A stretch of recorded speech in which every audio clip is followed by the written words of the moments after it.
Hey, y'all. Welcome to Questions You Didn't Ask. Did you know that this very spot could be showcasing your business or event? Whether it's an audio ad on our podcast or a visual ad on our new YouTube station, or even both, we've got the space for you. Niasha Fray Consulting is reaching a growing audience of over 1,000 leaders who are passionate about health equity, social justice, and civil rights activism. These are professionals just like you, working across higher education, research, healthcare, nonprofit, government, and even public health sectors. If you're ready to get your message in front of a dedicated and engaged audience, send me an email at Niasha Fray Consulting, LLC at gmail.com. Let's talk about how we can help you connect with the people who need to hear about your services and products that advance health equity and wellness. Don't miss out. Get in the mix and let's make an impact together.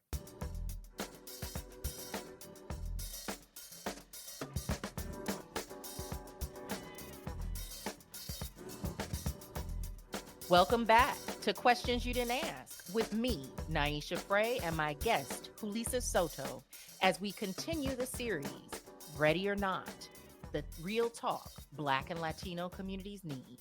Let's pick up where we left off. So, when we think about our health system, and our culture, what are some of the ways that Latino communities, Mexican American communities have created their own healthcare and ways to take care of themselves? What are some, when the door is shut in their face, what are some things that they do?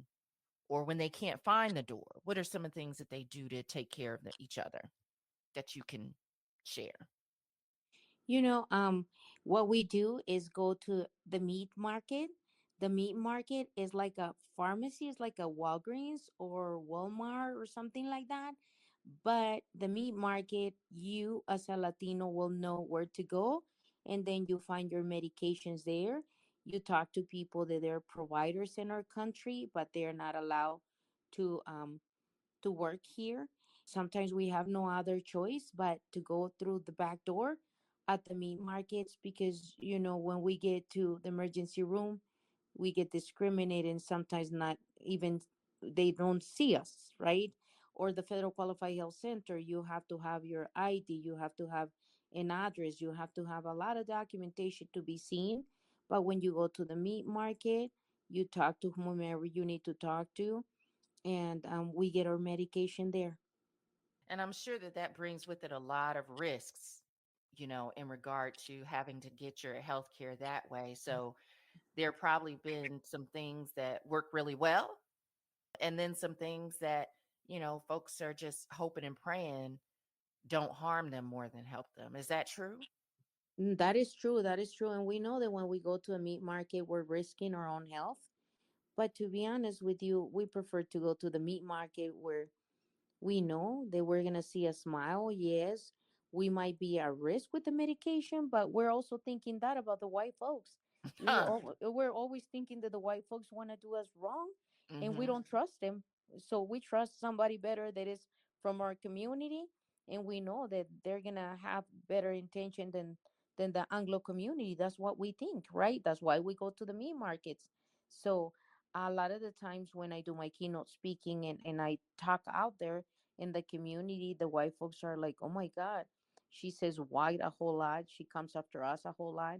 Yeah, I'm coming after you because you're part of that system, and that part of the system that you think is working well for you is not working for me. And Mm-hmm. and as a US citizen and as a taxpayer, I have the right to say exactly how I feel. Yes, yes, yes. It's very similar in the Black community here, in the African American community, that there's a lot of medical mistrust, and there's documented in our history why there's a lot of mistrust. It's documented in our research, even currently, why there's a lot of mistrust in the healthcare system, and that people tend to rely on, a lot of homegrown methodologies, a lot of tend to trust and feel more comfortable with what we call, fancy term is racial concordance in healthcare providers. And what that means is that you have a lot more trust and a lot more, tend to have better health outcomes when you work with, and this isn't always the case, but the tendency is that when you work with someone that looks like you and is from a similar community as you, that there's a better sense of understanding, there's more safety in communicating, there's more understanding in terms of your apprehensions, your common health issues, and so on and so forth. And so this tends to be a common strategy that people use to survive and to remain healthy, regardless of what the national or traditional U.S. healthcare system provides. Totally agree with you. In your experience, what have been some of the most eye-opening similarities that you have seen between Latino communities, immigrant communities, and non-white communities who live here in the United States, whether that's Native American peoples, indigenous peoples, or even Black or African American peoples? What have been some of the eye-opening similarities that you have seen in our cultures and experiences? The discrimination. And it's amazing for me to see that blacks are born here and blacks have the right, but for the white folks, you're black and you're not American. That is very similar than with the Latino community, but the only difference is that, as we know, that we were born in our state or in our countries, right? And that we become US citizen later. But then you have some black communities here that they have been here in United States for generations and generations and generations, and people still see them as black and not Americans. That was an eye opener for me because I am married to a black man. And I used to tell him, I remember, oh, it's easy for you. It's not as hard that it is for me because, da da da, I get discriminated and all of that. And he tell me, I remember he told me one time, I am black. I don't know where you get that information from. And I said, but you're an American, so life is a lot easier for you. You were born with that social security number that I'm fighting for. You were born with that language that I'm fighting for. You were born with that birth certificate that I'm fighting for. So for me, your life is a lot easier than me. And then he kept telling me, no, it's not the way you think it is. So we will go to a couple stores shopping, and that's when I started noticing that they will follow him more than me. And in the past, I used to see that some of the salespeople were follow me, right? But now I'm with him, and I see that they're following him more than me. So probably this person is thinking, okay, one Mexican, one black. Which one should I go to? Let me pick and choose who I'm gonna discriminate against here. So for me, that has been the similarity in the way that we get treated at our jobs, that very much inequitable. The pay also, it's inequitable. So a lot of things that were very similar, extremely similar. I'm glad you brought that up, that it's a journey for people, right? That come to this country and again have to fight against the overcoming the propaganda of what they think America is versus what it actually is. As an African American person, as a Black person in America, I have, like I mentioned, had to overcome a lot of misunderstandings and misconceptions about the immigrant experience and about the Latino experience here in this country. But I've also been very uh, disheartened, heartbroken, because I do tend to try to be open hearted to people, especially of color, non white people here in this country. And I've been brokenhearted by some of their racism against Black people and some of the ignorance that they have about our experience, our culture, our history. I recognize that, everywhere that people are in this modern culture, there is some level of colorism that makes people of a lighter complexion more privileged than people of a darker complexion. And that is true not just here in the United States, but even in countries like India, in Australia, you name it. What are some of the challenges, racial and perception challenges and misconceptions that you believe Latinos have about Black people? And of course, I'm not expecting you to be say it all because you know it No, all. I'm just uh, from your uh, own experience. no, Yeah. no, no. And I can say it all because I have had a lot of experience, right? And let's just this is a podcast when I say that I was gonna be truthful, right? So yes, in many countries, including in Mexico, the light skinned people is supposedly are the rich ones. And the darker you are, the less that you have opportunities in Mexico too. That happens in my country too. Now, we all have our certain biases, we all have our certain ways of looking at life, and I think what the a lot of us are very much ignorant. I remember when I told my family that I was dating a Black man, and they were like, a who? And I said, a Black man from America. And they were like, oh my goodness. And this was, I was already older, right? And so Mhm. uh, Mhm. uh, my mom was like, Mijita, do you understand what you're doing to yourself? First Mm.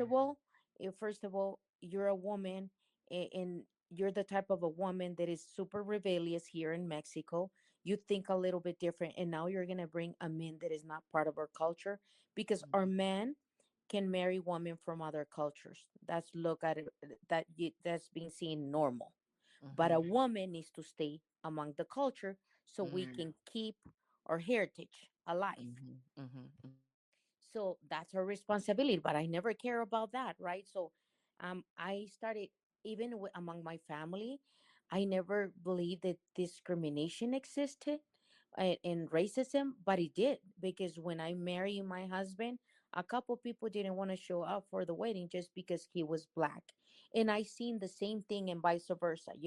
The Latinos have this perception that Black are lazy, Black don't like to work, Black, especially women, are always angry and with attitude. That's what the Latino community, and I'm not saying everyone in the Latino community, I'm saying the immigrants more likely are more close minded than the Mexico American ones, because the Mexico American ones have been integrated to United States, to the culture. But the immigrants were like, don't approach the Blacks because this is all what they do. Where did that information come from? I just don't know, because my husband does not fit that profile, right?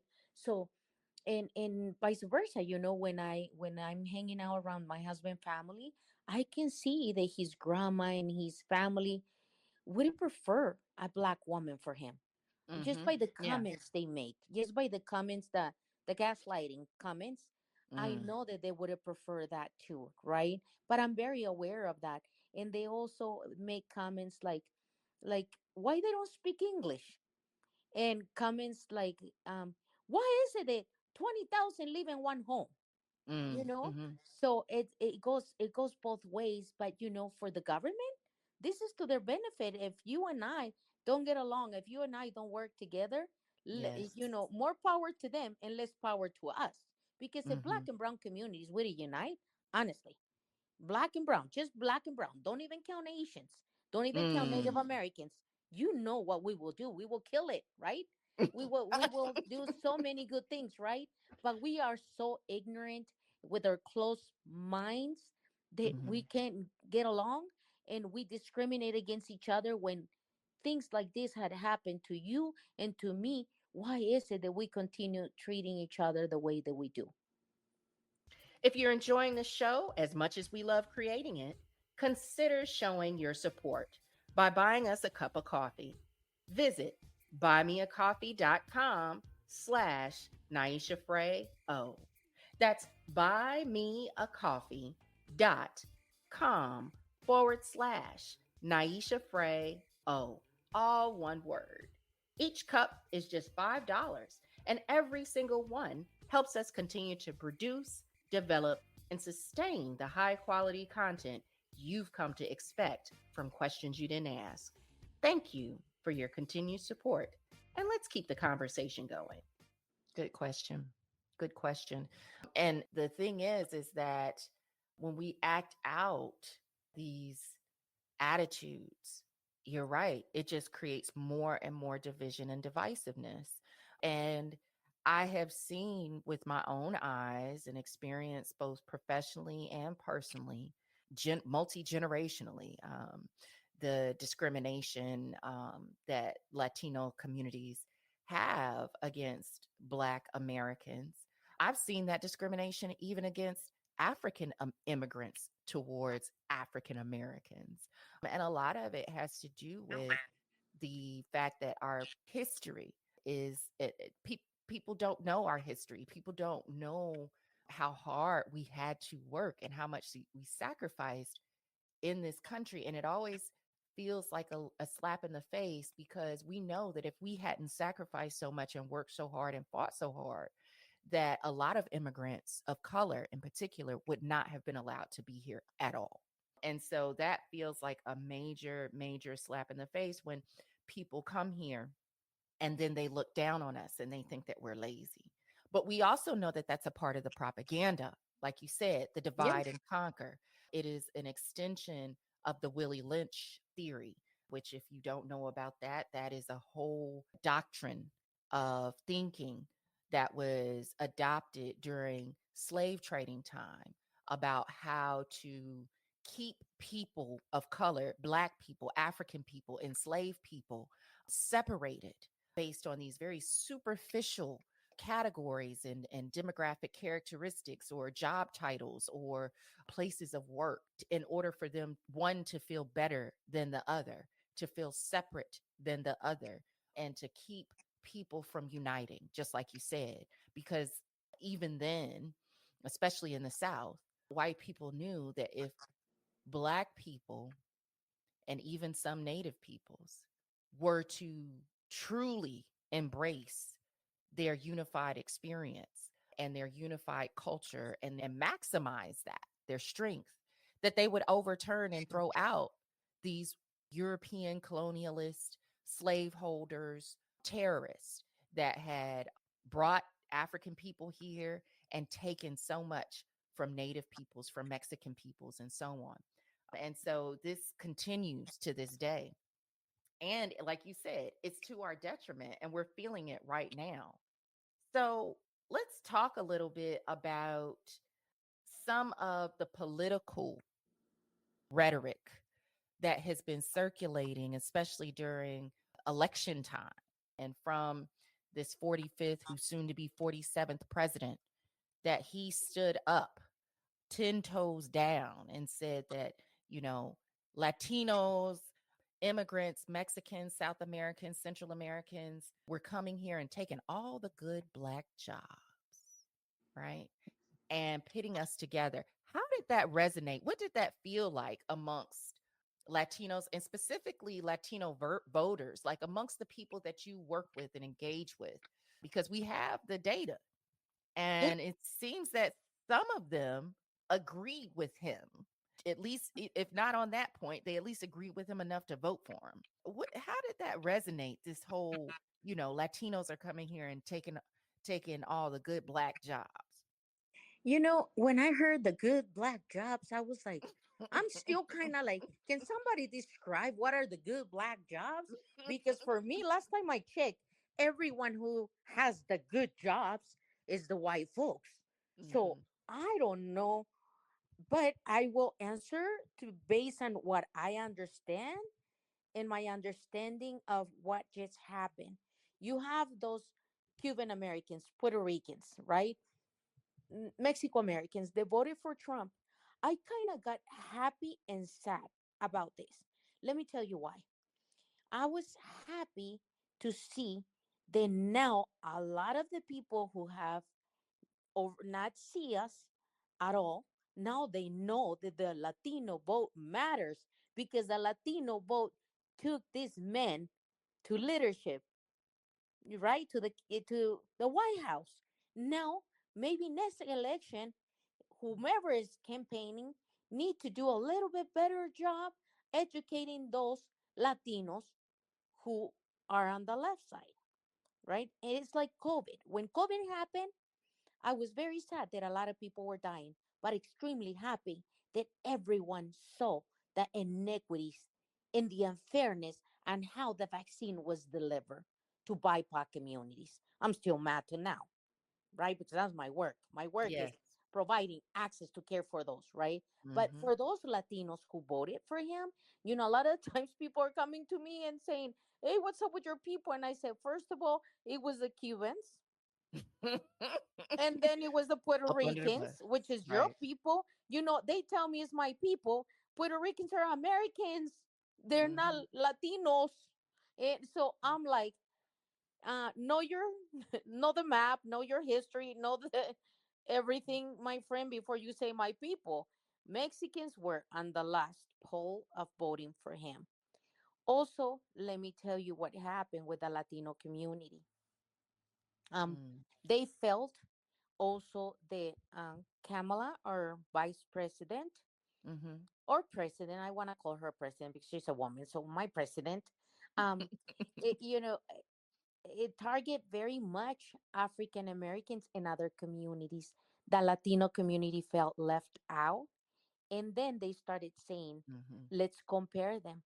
At least Trump is going to get the economy up and running because the Latinos that voted for him are entrepreneurs, right? They want the economy to get better. Kamala is going to start doing a lot of things for the Black community." And that's a no because then the Latinos were going to be behind. I know it's an ignorant way of thinking, but that's what I heard out there in the streets. They were like, Mm. we will go 100% more for Trump than Kamala. Kamala is going to look out for her people and not us. Mm. And then I wonder, is that truly what Kamala said, or is that what people thought because of what she looks like?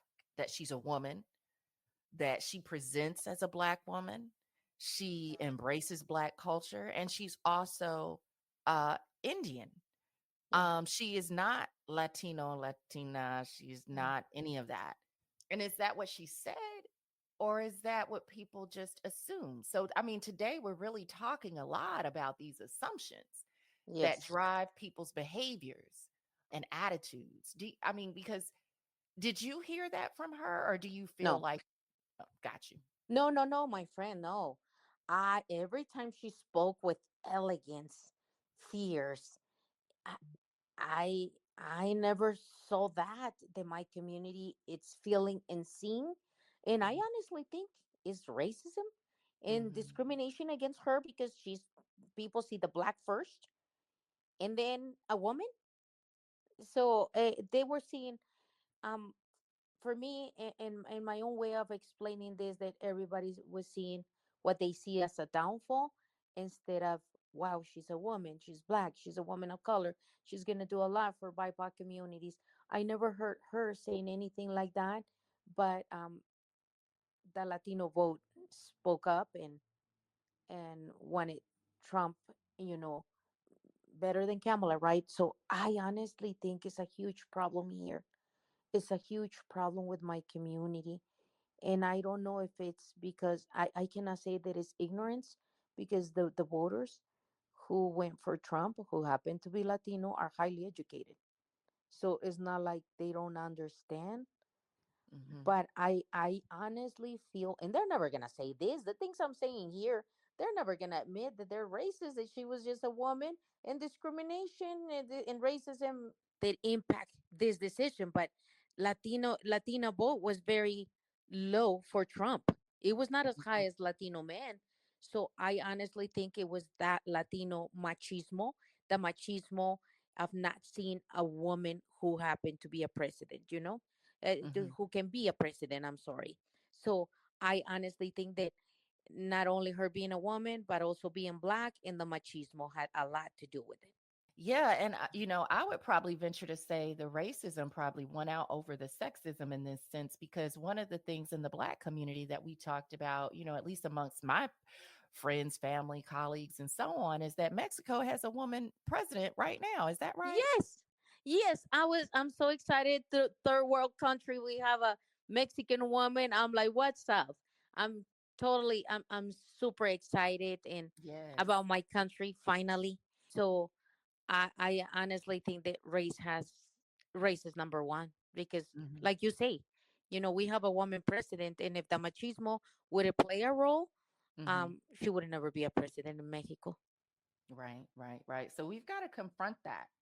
We've got to confront that because we've got so much at stake. We've got so much that we're fighting for and that we need to find unity around. We need to find some healing around. We need to raise some awareness and, considering this incoming administration that wants to do more to burn books and get rid of certain, history in the public school system and things like that. So, how can Black and Latino communities work together for better health and opportunities? Doing what we're doing today. You're Hmm. a black woman, beautiful black woman. I'm a beautiful Latina Yeah. woman, and we're putting our ideas together, and we're being straight up with each other, and we're being completely honest without being offensive towards each other, but trying to understand what your community think about us, what do we think about you, and having dialogues. We need to start getting into those forums, into Hmm. those conferences, and speak about how we feel about each other and how can we do better, right? But in those conferences, no way people are gonna say the truth about each other, and that's what we need to do more. The black and the Latino community, anyways, they don't like us. So let's give them a reason not to even like us even more. Like let's get out there, let's speak up, let's speak out. And I feel that a lot of the people from the black community, African Americans too, like the Latino, very afraid to speak up in conferences. Most of those conferences, look who are leading those conferences, the white folks. Because if you say one wrong thing, I'll be them. If you're black and brown, you say one wrong thing, and oh my God, nobody's going to forgive you. But if you're white and you can be acting crazy, yeah, everybody forgives you. And especially because your name is Ann Smith or whatever it is your name, right? And so for me is having podcasts like this, educating the community, but having real podcast, not the political correct. I couldn't be political correct today and say Right. to you no, it's no problem between black and Latinos. No, it is, and it has been for generations and generations. It's just that nobody wants to talk about it, right? Having more of these podcasts, going to conferences and co-presenting together. For example, if you know of a vaccine conference, right? Hmm. Then partnering with somebody that is black, and saying, okay, let's co-present. You present on your community challenges in your community. I present on challenges in my community. Start working together, applying for grants together instead of separate, because that's what I see. And I don't know if you see this in the Latino Oh, community, yeah. right? Because I see in the black community, what I see is that it's even, like you say, even discrimination against the blacks, that they're dark skin and Hmm. light skin and not Hmm. working with each other. So that must stop. And for me, I feel that it's a lot of ignorance when you're light skin and you're black. I'm like, you still black, Yeah. regardless what you say, people are gonna see you black. So if you're vanilla, if you're black, if you're light skin, I don't care.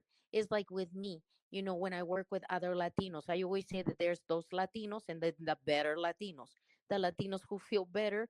At the end of the day, you still a Latino. That's Hmm. not gonna go away, even if you Hmm. feel Hmm. better than others, right? But Hmm. we have those in our community. and Hmm. and when I say that, the Latino community almost want to kill me, right? When I say, Hmm. well, you have the Mexicans, you have the Central Americans, then you have the Chicanos, and then you have the Mexico Americans, and then you have the better Latinos. That they Mm. say that they're in this country and they're doing so well, that oh my God, they're rich and this and that. Well, if you're doing so well, what in the hell are you doing in a country that is not even yours? You know what I mean? Mm. Like, like when Latinos come to me and say, "Oh no, we're doing really well, and we left our country because we wanted to experience something different." You wanted to experience being discriminated and being treated wrong, having money in your Mm. country? Get out of here. No, I don't think so. I don't think that you have money, and I don't think you're better than none of us. So yeah, I get some of those Latinos that tell me that they're doing well, that they were Mhm. doing well in their country. Mhm. And I don't believe that. I don't believe that if you're doing well in your country, what are you doing here? Mhm. That's my Mhm. question. Mhm. And I think a lot of people feel that way. They do ask that question. I will correct where I think that we disagree on something. In the Black community, where we have problems is now we do still have colorism. Don't get me wrong. I don't think right now that's as big of an issue as the classism and the political and cultural mentality. So we have a saying, not all your skin folk are your kinfolk. That means that, and it came out in the vote, right? In that you had a majority of Black men and Black women that voted for Kamala Harris, right? But you still had a 19%, a 10 or 15% that did not, that voted straight up for Trump. You have candidates like here in my state of North Carolina, like Mark Robinson, who says that he would want to buy and own slaves. You have people that have this different mentality. We also have along those classism lines, like what you just talked about, those Black people who have made it and feel like because they made it, that there's no racism. I'll give you an example. I love hip hop music. I'm of the hip hop generation, right? And Lil Wayne has been a hip hop icon, right? Since he hit the scene. He has grown his career, his popularity, all that other good stuff. And obviously his bank account has followed and reflected. And because of that, he wears a Trump hat. He also promotes gang activity. He says that he is proof that if he, as a Black man, can rise to this level of fame and fortune, then that is evidence that there is no need for a Black Lives Matter campaign. There is no need to stand up against police brutality. And I'm like, how can you No. believe both things? How can you promote gang activity, particular gangs that you want to be affiliated with, who rain down terror in Black communities, and at the same time, you don't want to stand up against police brutality because you're rich all of a sudden, but you didn't start out that way. Like you said, Julissa, these Yeah. people, if it was that good, and we know because his music when he started out was talking about the hood and how difficult it was, how violent it was, all the different things he had to do to survive. That's what made him popular. So you got famous because you talked about the struggle and the pain and the violence and downright degradation of being a Black poor man in the South in New Orleans. That's how you got famous. That's how you got all your money. And now all of a sudden, you don't feel like racism is an issue that Black people as a whole should be concerned about. But you're still Black and you got them tattoos all over your face. You really think that when you go in these places that people see your money before they see the fact that you're Black, that you still don't experience racism and discrimination, even in these very expensive and exclusive locations. I doubt Definitely. it. No, no, no. Definitely he is Black and he will always be Black and he will always be hood and he will always be ghetto for the white folks. Exactly. You And know? so He you're still in service of their propaganda, their stereotype, right? And right. now you have sold out your vote and your political voice to someone who doesn't care about you other than what you can do for them. And that's such a shame because somebody at his level should be helping us and being the voice of the voiceless. You have the money, you have the resources, man. Let's help communities. Let's help bringing uplifting your own community up, and like, and hold their hands. And it's just saddening to hear that he wears a Trump hat, and on top of that, don't use his power and his voice that the Lord has given him, because not everybody gets out of the hood like he did. He needs to count his blessings. You know, he needs to count his blessings, and I just don't understand. And again, I feel that that's part of the ignorance. Thank you for joining us on Questions You Didn't Ask with me, Niasha Fray, and my guest, Julissa Soto. Tune in next week as we continue our series, Ready or Not, the real talk Black and Latino communities need.